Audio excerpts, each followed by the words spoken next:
네, 안녕하세요. 네, 내용 끝장반 7주차 한국사고요. 그다음에 오늘 근현대반으로 개강해서 오늘부터 수업에 나오신 분들도 제법 있습니다. 2차 시험도 떨어지고 오신 분들도 계시고 다시 그냥 새롭게 공부 시작하려고 오신 분들도 계시고 다양하게 있으신 것 같거든요. 여러분들 어쨌거나 공부 새로 시작한다는 마음으로 잘 임해주시면 좋겠습니다. 자, 이제 근현대반으로 들어왔으니까 간단하게 진도부터 안내해 드리면은 카페에도 올라와 있는데 이제 매주 2주차에 걸쳐서 한 시대씩 끝낸다라고 보시면 됩니다. 그래서 근대 개항기, 일제 강점기, 그리고 현대사 이런 식으로 2주 단위로 나간다라고 보시면 될 것 같고요. 중국사는 조금 진도가 늦어요. 중국사는 그러니까 원래 계획표상으로 진도가 늦어서 이번 주에 정보광조부터 시작을 합니다. 그리고 남송과 정보광조 부분부터 해가지고 명청, 그 다음에 양무운동 이런 식으로 쭉쭉쭉 한 주씩 나간다라고 보시면 될 것 같고, 그 다음에 일본사와 동남아시아사는 지금 유튜브에다가 지금 한문사료 조금씩 올리고 있는데 지금 거기다가 올릴까 생각 중에 있습니다. 그래서 그냥 언제든지 요새 시험 문제 거의 안 나오고 있거든요. 안 나오고 있으니까 언제든지 편하실 때 들으시면 되지 않을까 싶고, 그 다음에 일본사가 나온다면 아마 높은 확률로 교과서 수준으로 나올 확률이 크니까 깊은 내용보다는 나올 만한 부분 위주로만 쭉 하도록 하겠습니다.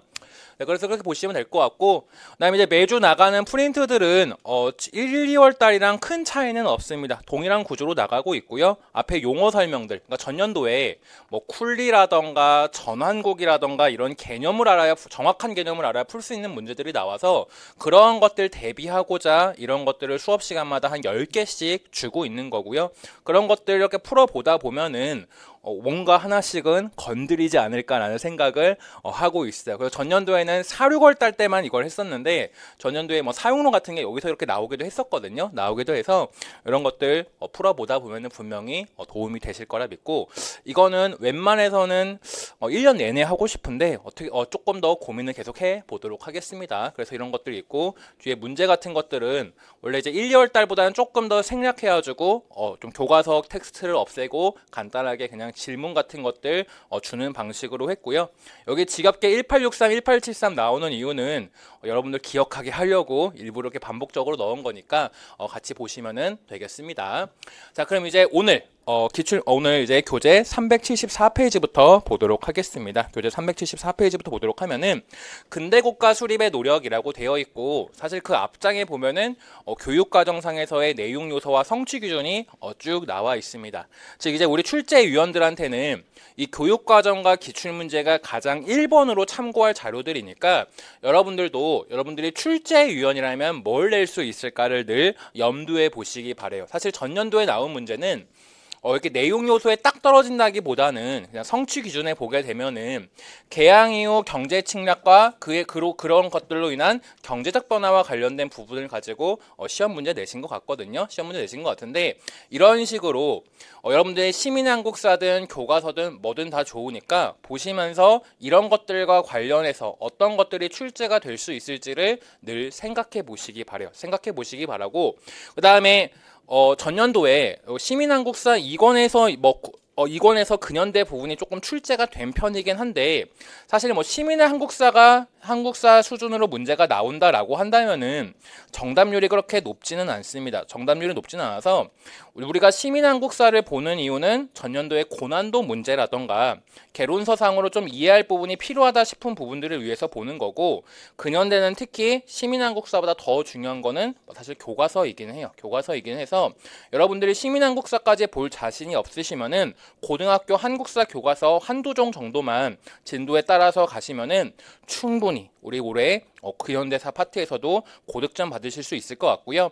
그 다음에 이제 한국사 같은 경우에서는 늘 말합니다만 전근대와 근현대의 비중이 거의 1대1입니다. 전근대 10점, 근현대 10점 이렇게 보시면 될 것 같아서 여러분들이 이 10점을 반드시 안정적으로 맞으셔야 돼. 왜냐면은 우리가 시험날 눈에 뭐가 씌우면 한문 사료에서 실수를 할 수도 있고, 또 가끔은 인물 이름이 헷갈릴 수도 있어요. 그래서 그런 실수의 여전은 근현대사가 훨씬 더 적기 때문에 여러분들 반드시 올해 근현대사에서 10점 만점에 8점, 9점 맞는다라고 생각하시고 접근을 해주시면 좋을 것 같습니다.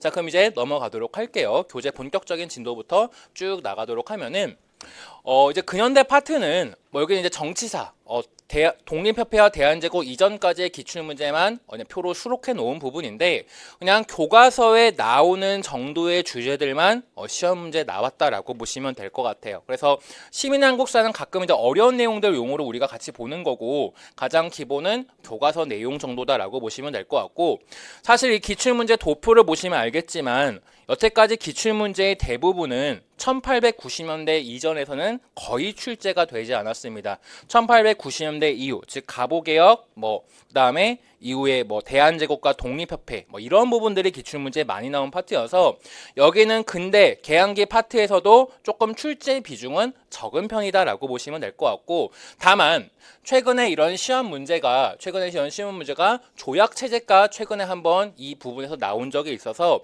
조약 부분이 우리 기출문제에 많이 나온 적은 한 번밖에 없는데 최근에 한번 나왔으니까 조약 같은 것들 잘 정리하자. 그리고 주요 정변과 정치기구의 변화 같은 부분들 정리하자 정도로 보시면 되겠습니다. 그래서 우리가 한번 나올 만한 부분들부터 하나씩 보도록 할게요. 그래서 보도록 하면은 흥선대원군의 집권이라고 되어 있습니다. 즉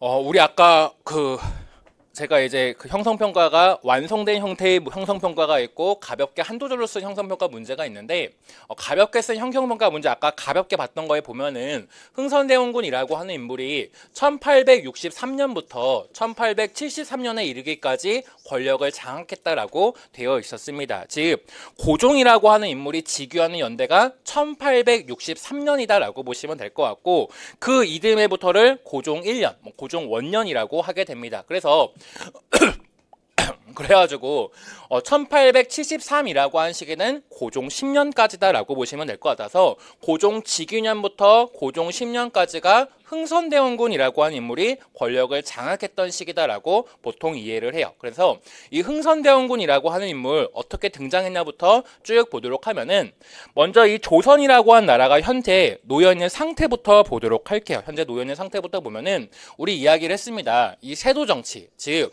세도 가문들이 비변사를 완전히 장악했다라고 했었고 비변사가 사실상 정치를 모든 것을 좌지우지하다 보니까 왕실의 위험 같은 것들은 하락했다. 라고 했습니다. 그러다 보니까 급기야는 철종이라고 하는 강화도에서 농사짓던 왕족을 왕으로 앉히는 일들까지 벌어지게 되었고 그런 허수아비를 앉힌 다음에 매관매직이라고 하는 여러 가지 벼슬을 돈을 받고 파는 일들까지 행한다라고 봤었고요. 이 매관매직으로 들어온 수령들이 그 자기가 예를 들면 뇌물로 1억, 2억을 바치고 수령이 된 인물들은 그 돈을 뽑아내기 위해서 삼정의 문란을 더욱더 자행하게 됩니다. 특히 환곡이라던가 이런 데서의 포음으로 말미암아 여러 가지 횡령 등이 벌어지게 되고요. 그런 상황 속에서 즉 백성들은 내는 세금이 되게 많은데 수령들이 삥땅을 치게 돼요. 그러다 보니까 국가 재정은 여전히 부족한 상황에 놓이게 되고요. 그러다 보니까 그런 상황 속에서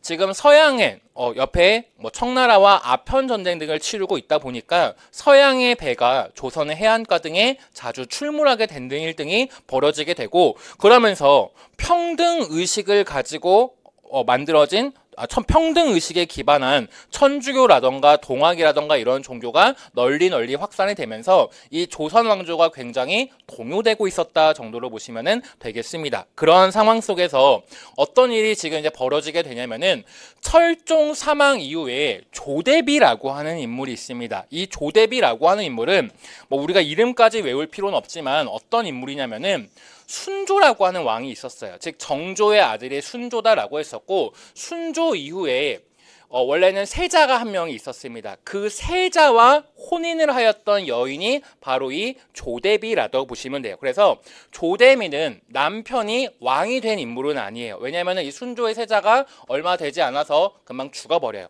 대리청정하고 하다가 죽어버렸기 때문에 이 조대비라고 하는 분은 왕의 부인이었던 적은 없어. 그냥 세자의 부인이었다 정도로 보시면 될 것 같고 다만 자신의 남편이 왕위에 오르진 못하지만 그 후손들에게 이제 왕위가 이어져서 자기 남편을 이 사람의 부인이 후대에 익종이라고 하는 이름으로 추대가 되고 이 여인이 이 시기에 왕실의 가장 큰 어른이 되게 되는데 그때 이 조대비가 흥선대원군과 이제 여러 가지 협약을 맺어 밀약을 체결해서 지금 이 흥선대원군의 둘째 아들을 이 익종의 아들로, 일종의 입양을 시킨다라고 보시면 돼. 입적을 시킨다라고 보시면 돼서 흥선 이 조대비의 남편이었던 후대의 익종이라고 불리는 인물의 아들로 흥선대원군의 아들이 여기다가 호적을 옮기게 되는 형태로서 들어간다라고 보시면 되겠습니다. 그걸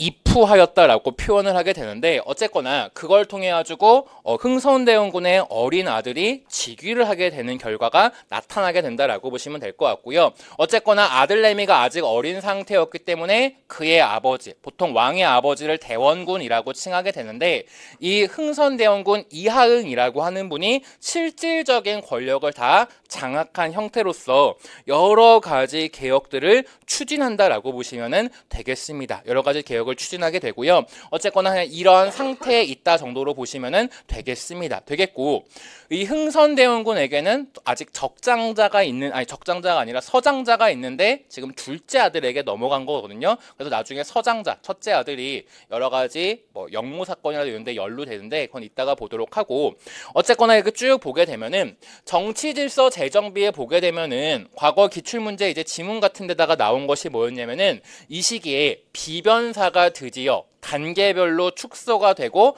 폐지가 되게 됩니다. 처음엔 축소했다가 폐지되는 이야기가 시민한국사에 나와 있는데 시민한국사를 보지 않더라도 비변사가 축소, 폐지가 되면서 그 실질적인 기능이 의정부로 넘어가고 또 군사 업무와 관련된 것들은 삼군부로 넘어간다라고 보시면 되겠습니다. 즉 정치적 기능은 의정부로 다시 돌아가게 되고 군사적인 업무와 관련된 기능은 삼군부로 넘어갔다라고 보시면 돼서 이 비변사라고 하는 거 설치가 나올 수 있고 변동 과정에 나올 수 있어. 언제 상설화가 되었다, 언제 국정 최고운영기구가 되었다. 을묘회번이라던가 임진왜란 같은 것들 생각하시면 될 것 같고 그리고 최종적으로 폐지가 된 것은 이 시기다라고 하는 부분들 기억하시면 좋겠습니다. 그리고 동아한국사 교과서 등에 나와 있는 얘기인데 무슨 얘기냐면은 안동 김씨 세력을 견제를 했대요. 그런데 안동 김씨 세력을 다 견제한 건 아니고 그 중에서 흥선대원군과 그래도 좀 협력적인 관계에 있는 김씨 세력들이 있고요. 그렇지 않은 김씨 세력들을 축출해냈다 정도로 보시면 되겠습니다. 그래서 안동 김씨 세력들 중에서도 일부 세력들을 축출해냈다라고 보시면 될 것 같고 그런 와중에 종친들을 우대하게 됩니다. 즉 김씨 일부를 쫓아내고 이씨들을 중용하였다라고 생각을 하시면 될 것 같아요. 그래서 원래는 실질적인 권한이라고는 거의 없었던 왕실의 일원들이 속해 있는 이 종친부의 권한을 굉장히 강화한다라고 하는 부분들 보시면 될 것 같고 그 다음에 교과서에 나와 있는 표현들인데 그동안 정치적으로 거의 실사였던 남인들과 북인 등을 다시 등용하기 시작을 합니다. 특히 우리 북인이라고 하는 존재 광해군 때 보고 못 봤어. 남인은 그래도 정조 때 보다가 이후에 박해 등을 통해서 숙청되는 이야기 봤는데 북인은 너무너무 오랜만이죠. 그리고 교과서에서는 이런 무신들을 우대하는 이야기들도 마찬가지로 하고 있어서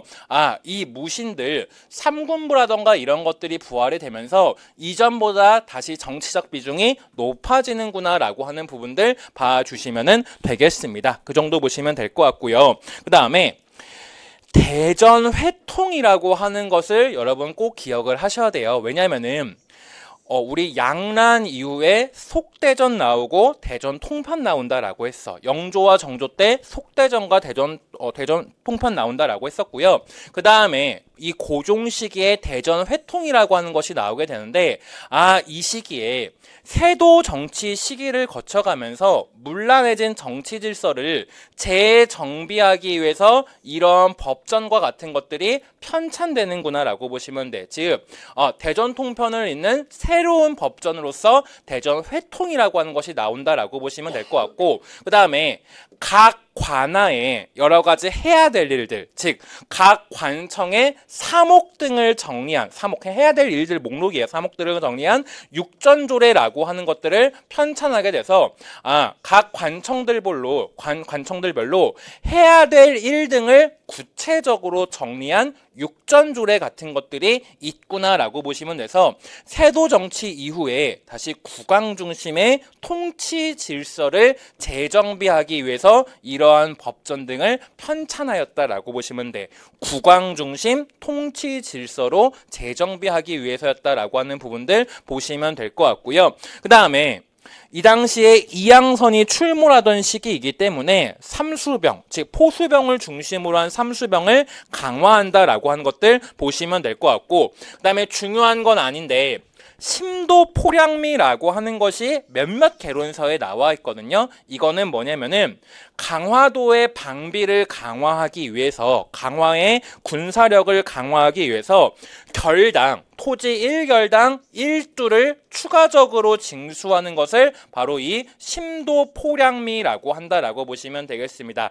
강화의 군사력, 강화도의 군사력을 강화하기 위해서 모든 토지마다 1두씩을 추가적으로 징수하는 심도포량미라고 하는 것을 징수한다라고 하는 부분들 기억해 주시면 될 것 같습니다. 그래서 의정부와 이런 종친부 강화, 법령제 편찬 이런 것들 봐주시면 될 것 같고요. 그 다음에 사실 우리 시험엔 나온 적은 없는데 수능이나 한능검에서는 이제 여기서부터가 노다지로 나와. 비변사 페이지와 함께 여기서부터가 노다지로 나오게 되는데, 먼저 이 서원이라고 하는 거 국가 재정에 있어서 가장 최악이에요. 왜 최악이냐면은 세금이라던가 요역이나 군역 이런 것들을 다 면제받고 있습니다. 면제받고 있어서 서원이 많아지면 많아질수록 국가의 재정은 타격을 받을 수밖에 없어. 거기다가 이 서원에서 제사를 지낼 때 자기들 비용으로만 제사를 지내는 게 아니에요.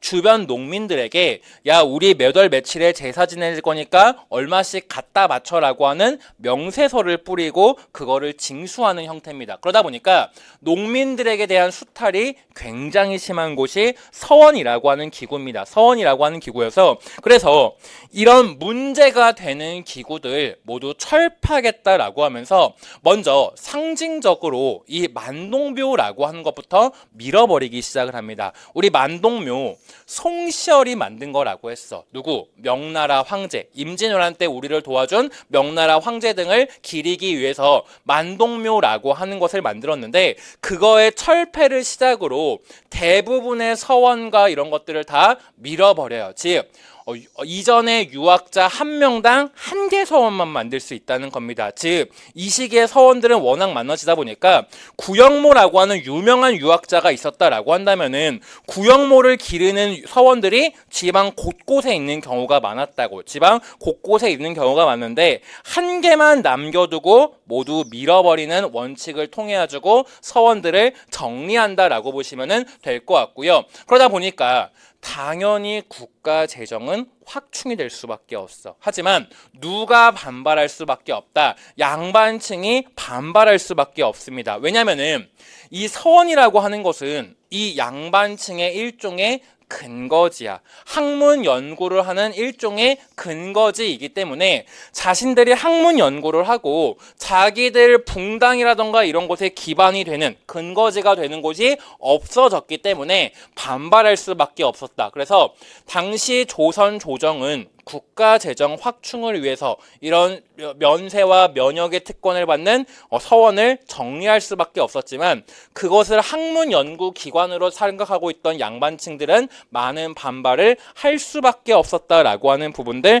봐주시면 되겠고요. 그 다음에 밑으로 가도록 할게요. 밑으로 가면은 이제 삼정의 문란에 대응을 하기 시작을 해요. 즉 모든 지역까지는 아니야. 일부 지역에 한해서 양전사업이라고 하는 것을 실시하게 됩니다. 즉 사실 임진왜란 이후로 제대로 된 양전을 한 지가 거의 없기 때문에 누가 토지를 얼마나 가지고 있는지를 명확하게 알지 못하고 있는 상황이고요. 그러다 보니까 숨어져 있는 토지들이 굉장히 많아. 특히 양반이라던가 이런 지방에서 유력 가문들이 자신의 토지를 숨기고 있는 경우가 많았는데, 그런 것들을 모두 다 색출해내기 시작을 합니다. 즉 일부 지역에서의 양전사업이라던가 이런 것들을 행하기 시작을 하게 되고요. 그러면서 지방관이라던가 지방의 유력자들, 즉 토들에 의한 토지 겸병, 즉 일부 이렇게 막 농장을 늘리는 형태들, 강제적으로 농장을 늘리는 형태 등을 다 금지해버리게 된다라고 하는 부분들 기억해 주시면 될 것 같고요. 그러면서 교과서에서는 이제 강조하고 있는 게 이 호포제 실시라고 하는 겁니다. 여러분들이 금성 교과서나 금성 한국사 교과서나 리베르 한국사 교과서 등을 보시면은 이 시기에 이런 호포제 실시를 두 단계로 나누어서 서술을 하고 있습니다. 즉 뭐냐면은 흥선대원군이 권력을 장악하고 나서 처음에는 동포제를 추인하였다. 그러다가 이게 금성 한국사 교과서에 나오고요. 그 다음에 리베르 한국사 등에서 보면 이걸 또 나눠서 서술을 하고 있는데 1871년이 되면은 호포제라고 하는 것을 실시하였다라고 나와 있습니다. 뭐냐면은 이 동포제라고 하는 것은 즉 동단위, 즉 마을 단위로 공동으로 납부하는 형태가 동포제다라고 보시면은 될 것 같아. 마을 단위로 공동으로 납부하는 것을 동포제다라고 보시면은 될 것 같습니다. 될 것 같고요. 물론 마을 단위로 세금액, 이 지역에서의 군역에 대한 세금을 징수할 때는 한 사람당 인원, 한 사람당의 인원을 따라서 마을 단위의 이 총액을 지정해줬다라고 하는데 우리가 그냥 기억할 것은 사람 숫자에 따라서 마을 단위로 총액을 지정을 해주면은 그 마을 단위로 공동으로 납부하는 것을 인정해 주었다라고 보시면 돼서 이때는 양반들도 함께 세금을 내긴 하지만 양반이라서 내는 게 아니라 그냥 우리 마을에 세금이 내려왔기 때문에 함께 참여하는 형태로서 냈다라고 보시면 될 것 같고요. 그래서 1864년에는 1단계로 이걸 실시해. 그러다가 1871년이 되면 이제 2단계로서 니네 집에다가 직접 납부를 하는 거야. 이때는 같이 내긴 하지만 마을 단위의 세금을 내라라고 하고 그냥 양반들이 굳이 나는 양반이지만 그냥 같이 내주겠다 이런 형태로 실시했다라고 한다면은 이때는 네가 양반 집인 거 알아. 하지만 너네 집도 빠짐없이 이거 세금 내야 돼 라고 하는 식으로 나왔다라고 보시면 돼서 리베르 한국사 교과서에 보면 뭐라고 나와 있냐면 이거는 약간 그래도 반발이 적었대. 그래서 과도기적 형태로 실시하였다라고 하고 이거는 우리 집에다가 아예 직접적으로 나왔기 때문에 반발이 좀 더 심했다라고 이야기를 하고 있습니다. 그래서 어쨌거나 우리가 기억할 거는 군역의 이런 폐단을 완전히 시정하기 위해서 우리 영조 때 논의하였던 일종의 대변통론을 채택하였다라고 보시면 돼. 커다란 개혁론을 채택을 하여서 양반 집에다가도 이러한 정도의 세금을 징수하게 하였다라고 하는 부분들 기억해 주시면 되겠습니다. 그 정도 기억해 주시면 될 것 같고요. 그 다음에 마지막으로 이제 사창제를 보도록 할게요. 사창제는요. 뭐 다 아시는 내용일 겁니다. 다 아시는 내용일 거여서 이 시기에 환곡제를 사창제로 개편하였구나라고 하는 부분들 기억하시면 되고 즉 마을 단위, 리 단위로 해가지고 백성들이 알아서 운영하게 하는 형태로서 했다라고 보시면 될 것 같고요. 당연히 그냥 뭐 우리 같은 일반 양민들이 주도한 게 아니라 그 마을에 양반들이 주도하였을 가능성이 커. 양반들이 주도했을 가능성이 크지만 어쨌거나 마을마다 자율적으로 운영하라고 했다라고 하는 부분들 기억해 주시면 좋을 것 같고 가끔 백과사전에서는 무슨 말이 있냐면은 이러한 사창제는 훗날 근대 일제강점기로 가는 길목에서 뭐로 계승되었다라고 이야기를 하기도 하냐면은 우리 예전에 한번 기출문제에 나왔던 금융조합, 즉 지방금융조합이라고 하는 것으로 계승되었다라고도 이야기를 하고 있어. 그래서 우리가 이후에 다음 주에 보면은 금융조합이라고 하는 게 옛날에 기출문제 되게 어렵게 한번 나온 적이 있어서 배울 건데 그 금융조합의 기원을 굳이 찾자라고 한다면은 사창제에서부터 본다라고 보시면은 될 것 같습니다. 그래서 금융조합으로 계승되었다라고 이야기를 하기도 하고 이 금융조합이 오늘날에도 남아 있어. 즉 농협이라던가 이런 것들, 농협이라고 하는 것이 뭐 농민들의 협동조합 뭐 이런 말이거든. 이런 말이어서 그런 것 것들의 기원도 다 사창제에서 시작되는구나 라고 하는 부분들 봐주시면 되겠고요. 그 다음에 상공업 정책으로서 뭐 여러 가지 잡세를 혁파하였다 뭐 이런 것들 나오는데 그냥 가볍게 보시면 돼. 거기가 시험 문제 나오지는 않습니다. 절대 안 나와요. 그다음 넘어가도록 할게요. 넘어가서 경복궁을 중건하겠다라고 해. 사실 그 익종이라고 하는 순조의 아들 되시는 분께서 원래 생전에 정말 하고 싶었던 사업 중에 하나가 경복궁 중건이었대. 그래서 그분의 부인 되시는 분이 아마도 흥선대원과 여러 가지 국정 운영 방향에 대해서 논의할 때 경복궁 중건을 아마도 이야기했을 가능성이 컸던 것 같아서 그래서 흥선대원군이 이렇게 자기의 아들이 즉위를 하자마자 진두지휘하는 사업 중에 하나가 이 경복궁 중건입니다. 왜냐면은 임진왜란 때 다 불타 없어졌거든. 여러분 생각을 해봐.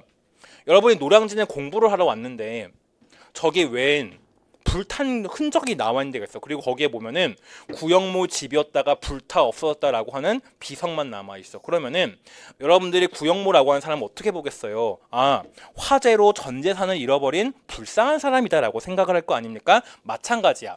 왕실의 원래 가장 메인 궁전이었던 경복궁이 불탄 채로 남아 있다 보니까 왕실의 위험이 살지가 않습니다. 살지가 않아서 처음에는 원하는 사람만 납부하자라고 하는 원납전이라고 하는 것을 징수하기 시작을 해요. 원납전이라고 하는 것을 징수하기 시작하는데 원납전으로만은 내 생각에 시험 문제 나올 가능성은 적다고 봐. 그러다가 원납전만으로는 안 되니까 급기야 발행하는 화폐가 당백전이라고 하는 것입니다. 당백전이라고 하는 건데 당백전이라고 하는 거 고종 3년 즉 1866년에 발행하기 시작해. 고종 3년인 1866년 뭐 11월인가 그래. 11월인가부터 발행하기 시작해. 66년만 기억하면 되거든. 그러다가 몇 달 되지 않아서 이게 너무 큰 문제점을 일으키니까 없애버리게 됩니다. 그래서 그 이듬해부터 쓰는 화폐가 바로 이 청전이라고 하는 것이다 라고 보시면 되고 청전이라고 하는 것은 1874년까지 사용을 하게 되는 화폐가 청전이라고 하는 겁니다. 그래서 당백전은 66년만 사용했다라고 생각을 하면 돼. 그리고 청전이라고 하는 것은 67년부터 74년까지 사용되는 화폐다라고 하는 것들 보시면 되는데 먼저 당백전이라고 하는 거는 보면요.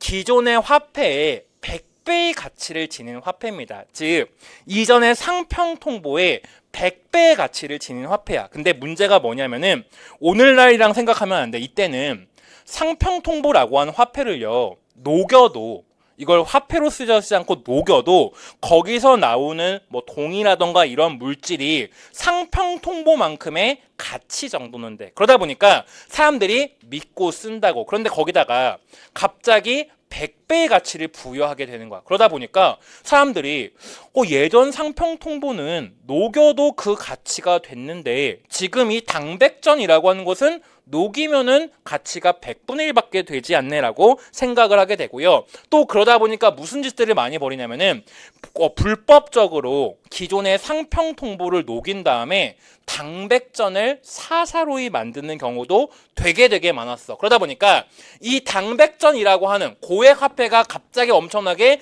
풀리기 시작하다 보니까 무슨 문제가 벌어지게 된다? 물가 폭등 혹은 물가 앙등 등의 문제가 벌어지게 되고요. 그래서 1866년 말부터 1867년 초까지 쓰였던 이 당백전이라고 하는 것이 결국 중단이 되게 됩니다. 중단이 되게 되고 그 틈을 타주고 정부 차원에서 공식적으로 수입하는 화폐가 이 청전이라고 하는 겁니다. 즉 청나라의 조악한 동전들을 수입해다가 유통한다라고 보시면 돼. 청나라의 조악한 동전들을 유통하는데 어떻게 유통하냐면은 마찬가지입니다. 청나라에서 가치가 굉장히 떨어지는 동전들을 수집해 온 다음에 그거를 조선 내에 유통할 때는 훨씬 가치를 부풀려서 유통을 한다라고 보시면 돼. 예를 들면은 미국에 1센트를 수입해 오다가 우리나라에다가 사실상 1달러의 가치로 유통을 시키고 있다라고 보시면 되겠습니다. 그러다 보니까 마찬가지로 이 청전의 대규모 수입과 유통이라고 하는 것도 동일한 결과를 거죠. 물가 폭등이라고 하는 동일한 결과를 가지고 온다라고 보시면 되겠습니다. 당백전도 문제, 청전도 문제다라고 하는 것들 기억해 주시면 좋을 것 같고요. 그러면서 잡세라고 하는 것도 여러 가지를 걷어서 도성의 문들을 출입할 때 걷는 문세, 그 다음에 토지 결마다 갑자기 임시세금을 거두니 그거를 결두전이라고 한대. 근데 내 생각에는 결두전이나 문세나 원납전은 그냥 약간 B급이야. 별로 중요하게 그렇게 메인으로 나올 가능성은 적고, 핵심적인 거는 당백전과 청전을 구분하느냐가 핵심적이다라고 하는 것들 봐주시면 되겠습니다. 그 정도 봐주시면 될 것 같고요. 넘어가도록 하겠습니다. 넘어가서 자, 어쨌거나 백성의 공사를 강제 동원하고 양반들의 묘지림, 묘지 주변의 나무들 강제적으로 뜯어가고 이렇게 되면서 많은 반발에 부딪혔다라고 하는 부분들 보시면 될 것 같고요. 그런 와중에 지금 시점이 거칩니다.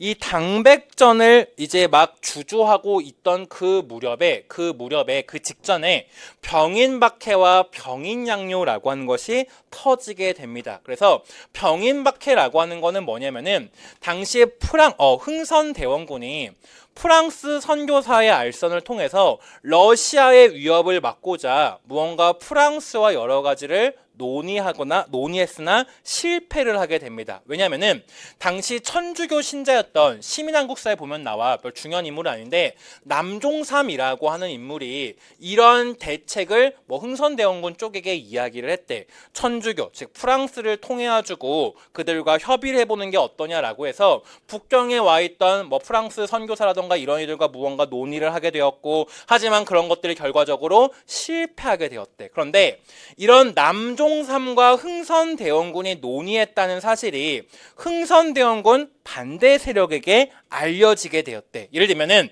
안동 김씨 세력이라던가 이런 이들이 흥선대원군 너 천주교 신자와 무언가 결탁하는 거 아니야 라고 하는 식의 의심을 보내니까 흥선대원군 입장에서는 가뜩이나 교섭은 실패하였어. 그리고 원래 이 시기에는 이 러시아라고 하는 이들이 청나라와의 이 시기에 1860년 무렵에 체결하였던 조약을 통해서 연해주 지역을 차지하였었는데, 그 연해주 지역을 차지했던 러시아에 대한 위협이 과장되었다라고 하는 것을 깨닫기 시작을 하게 됩니다. 그래가지고 결과적으로 러시아 위협도 과장되었어. 프랑스는 우리를 도와주지 않아.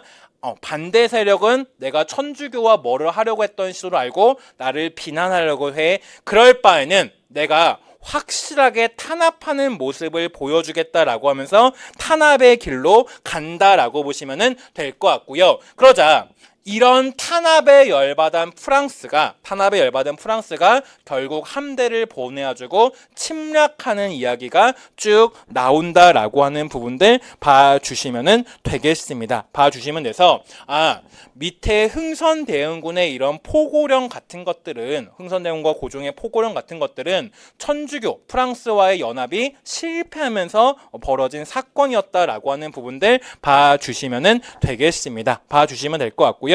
그래서 이 당시에 프랑스가 청나라에다가 조선을 식민지화하겠다 어쩌고 하겠다라고 통보하고 우리나라에 쳐들어오게 되는데, 그런데 우리나라 군대가 나름대로 활약을 하기 시작을 해요. 그래서 수능이나 한능검에는 이 인물들의 이름을 보고 병인양요임을 찾는 문제가 되게 많이 출제가 되었고, 사실 순무형이라고 하는 건 중요한 건 아니야. 뭐냐면은 그냥 무언가 방비할 일이 있을 때 설치하는 임시 군형 같은 거야. 절대 중요하지 않습니다. 그냥 한성근과 양원수가 나름대로 이런 지역에서 활약을 하였고, 다만 이 시기에 강화도에 보관되어 있던 규장각, 즉 바깥에 있는, 한성 바깥에 있는 규장각이다라고 해서 외 규장각이라고 하는데, 거기에 보관되어 있던 의궤 등이 대량 약탈되었다라고 하는 것들 기억해 주시면 될 것 같고요. 그래서 우리가 이 의궤를 돌려받기 위해서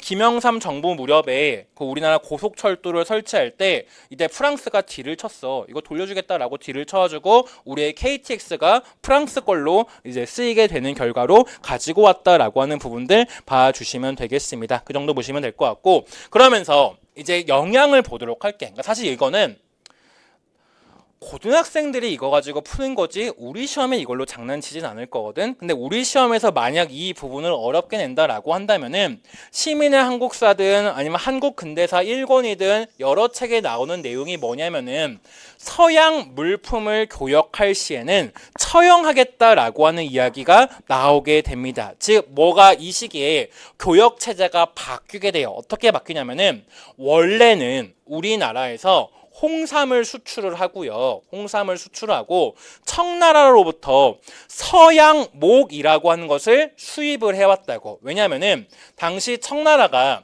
1840년에 아편전쟁 등을 거치면서 1840년 아편전쟁을 거치면서 강제적으로 항구가 개항되기 시작을 하게 되고, 그러면서 서양에 대표적으로 영국산 이런 면제품 등이 마구잡이로 들어오게 되고, 그 청나라에 수입된 그런 면제품 등이 우리 조선에다가 수출이 되기도 했어. 수출이 돼서 청나라에서는 이런 서양목을 우리나라에 팔면은 우리는 홍삼을 수출해서 이 두 가지를 교역하는 체제가 원래는 일반적이었는데, 당시 흥선대원군이 이야기를 하는 거야.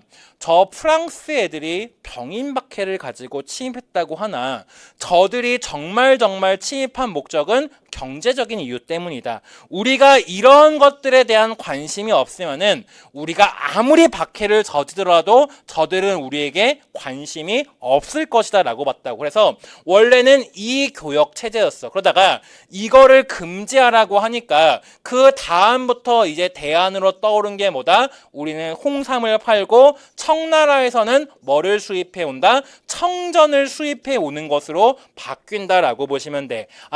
당백전이라고 하는 것 1866년에만 쓰였다. 1866년이라고 하는 시기는 병인 박해와 병인 양요가 있던 시기다. 그래서 당백전 마침 문제여서 혁파하였고, 그런데 마침 이때 서양목을 수입하는 것도 금지가 되었어. 그러면은 우리가 홍삼을 수출하고 무언가 수입을 해오는 게 있어야 이 과정에서 조선정부도 관세라고 하는 걸 걷어와주고 국가 재정으로 삼을 수가 있는데, 서양목 수입이 금지가 되다 보면은 홍삼 수출도 한계에 부딪힐 수밖에 없다 보니까 그 대용품으로서 청전이라고 하는 것을 유통하게 하는 것을 허용해 주었다라고 하는 것들 봐주시면 되겠습니다. 그래서 1867년부터 홍삼과 청전의 교역 체제가 확립되었다라고 하는 것들 기억하시면 좋을 것 같고,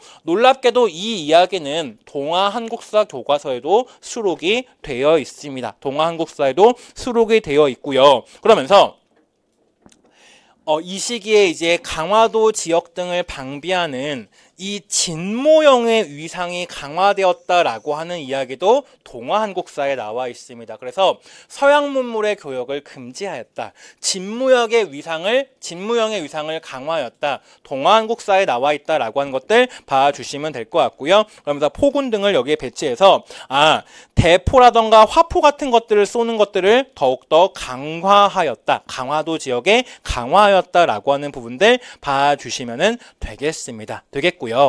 그다음 밑에 2번에 보게 되면은 이 시기에 벌었던 여러 가지 밀란들이 나와 있어. 뭐 이런 밀란들이 있었대. 근데 시민의 한국사나 한국사 길잡이에서는 의외로 이 밀란을 강조를 해. 뭐 이필제의 난. 중요한 거 아니거든. 근데 왜 강조를 하냐면은 이 당시 이필제가 무언가 봉기를 하긴 했는데 봉기 자체가 중요하지 않아. 이게 왜 그래도 시민한국사 같은 책에서 강조를 하냐면은 지역적 고립성을 탈피하였기 때문이야. 즉 이전에 임술 농민 봉기라던가 이런 것들 어떤 특징을 가진다라고 했어. 우리 마을 바깥을 벗어나지 않는데, 그래서 조선 전역에서 곳곳에서 수십 군데서 봉기가 일어났지만 자기 마을에서만 봉기하고 그 다음에 가라앉았어.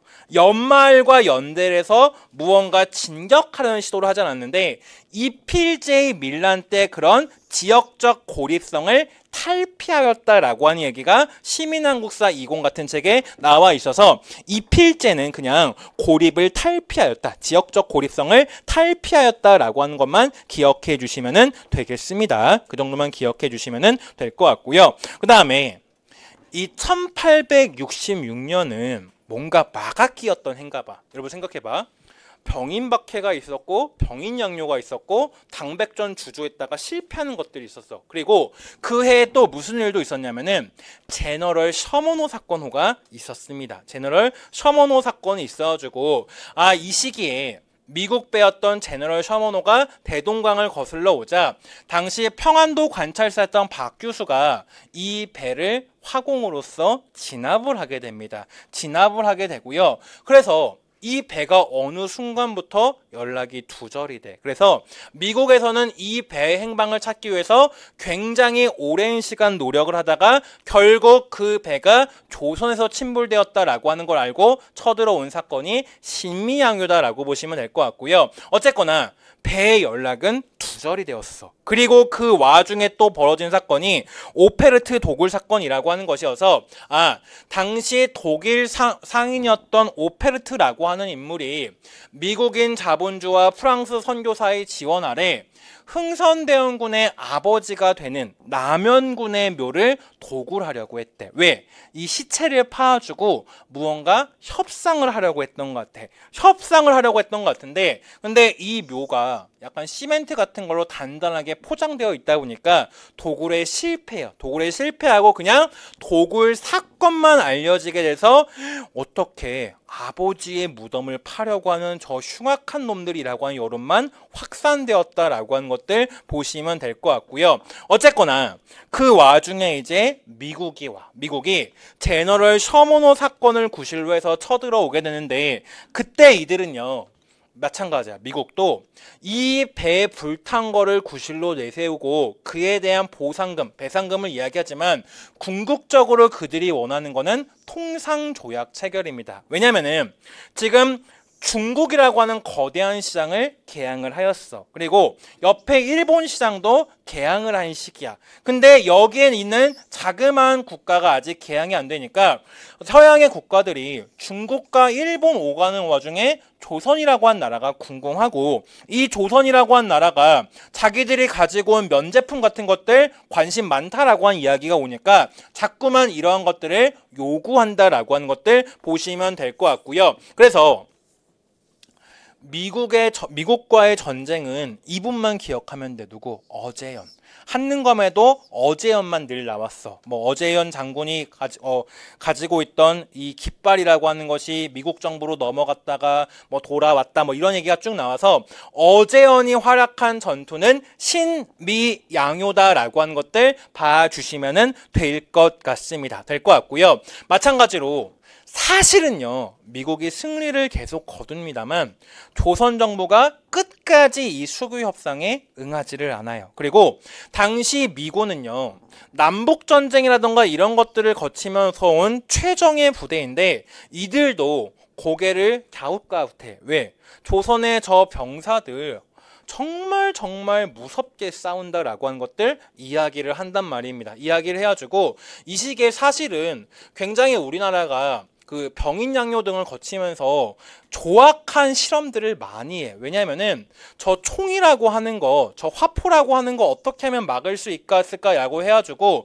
예를 들면은 두터운 솜옷을 입히기도 하고 뭐 종이옷을 입히기도 하고 여러 가지 시도를 하게 되거든. 이 시기에 여러 가지 시도를 하게 되는데 근데 문제는 뭐냐면은 화포란 말이야. 화포여서 이 포가 그냥 오는 게 아니라 화약에 터지면서 오는 거기 때문에 당시 군인들에게 솜옷이라던가 종이옷이라던가 이런 것들을 막 시범적으로 입혔다가 이 군인들이 그거 맞으면은 약간 이런 말 하기 그렇지만 온몸이 막 불타오르기 시작을 한단 말이에요. 온몸이 불타오르는데 그럼에도 지지 않고 끝까지 싸우는 이 조선의 군인들의 모습을 보면서 더 이상 싸워하고 싶어 하지도 않고 결과적으로 수교협상에 응하지도 않으니까 그냥 퇴각한다라고 하는 것들 기억해 주시면 좋겠습니다. 좋겠고요. 그래서 우리가 기억할 건 뭐냐면은 이런 병인양요와 신미양요를 거치면서 흥선대원군이 건립하는 게 뭐다? 척화비라고 하는 것을 건립한다라고 하는 것들 보시면 될 것 같고,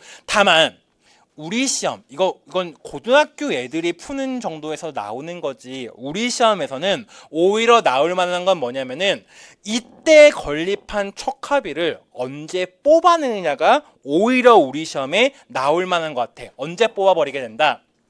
언제? 이모군란 진압 후에 뽑아버리게 됩니다. 고종이 이모군란이 진압된 직후에 제거를 지시를 해요. 그래서 이모군란 직후에 제거한다라고 하는 부분들을 기억해 주시면 될 것 같고, 그렇다면은 1871년에 건립된 이 척화비라고 하는 것은 흥선대원군 집권기의 쇄국정책이라고 하는 것을 상징하는 것이다.